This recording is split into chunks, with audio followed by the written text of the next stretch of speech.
Bonjour à tous, bienvenue sur la chaîne. Aujourd'hui on retourne sous Cura pour vous présenter un petit plugin gratuit.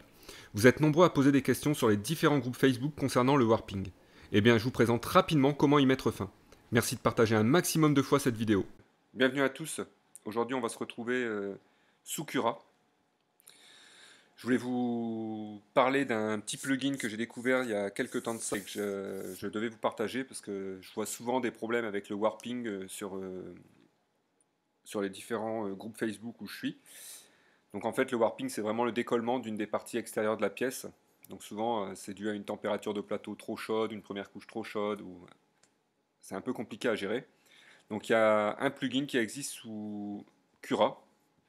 Je pense pas que tout le monde le connaisse, donc je voulais faire une petite vidéo. Donc je vous le présente. Donc aujourd'hui on va aller dans Marcher en ligne. Et ici en fait on va attendre que cela s'installe, que cela s'ouvre. Donc une fois que vous avez la page qui s'est affichée comme ceci, vous allez descendre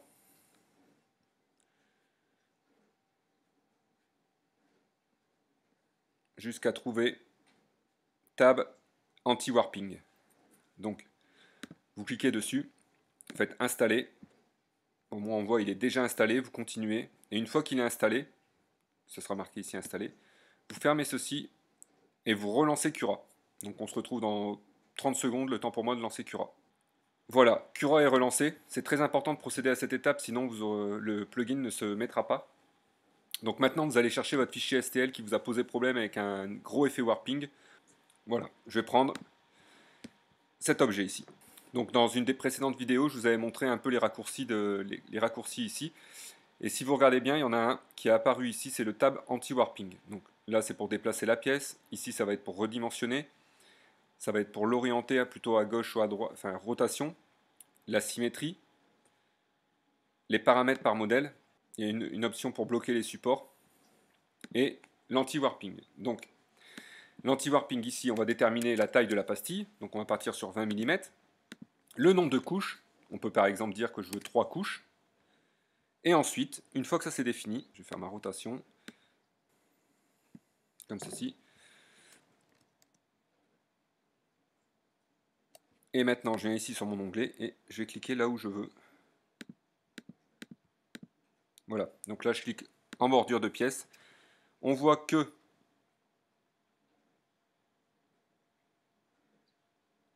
il y a une petite capsule qui vient se créer, ce qui va avoir pour but de créer un système anti-warping. Regardez, voilà. Donc là, vous mettez le nombre que vous souhaitez. Alors, j'ai pas encore testé pour les supprimer comment ça se passe.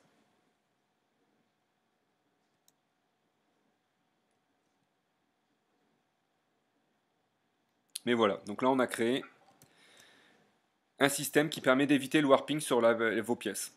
Donc les coupelles du milieu pour moi elles sont inutiles, je vous les ai vraiment montrées pour comment on les mettait, donc c'est tout simple, hein, c'est vraiment on clique et ça se met tout seul. Pour moi c'est les 4 coins qui seront importants de renforcer au niveau du warping. Après selon la taille de votre projet, n'hésitez pas à me faire un retour, voir ce que vous en avez pensé vous à votre niveau.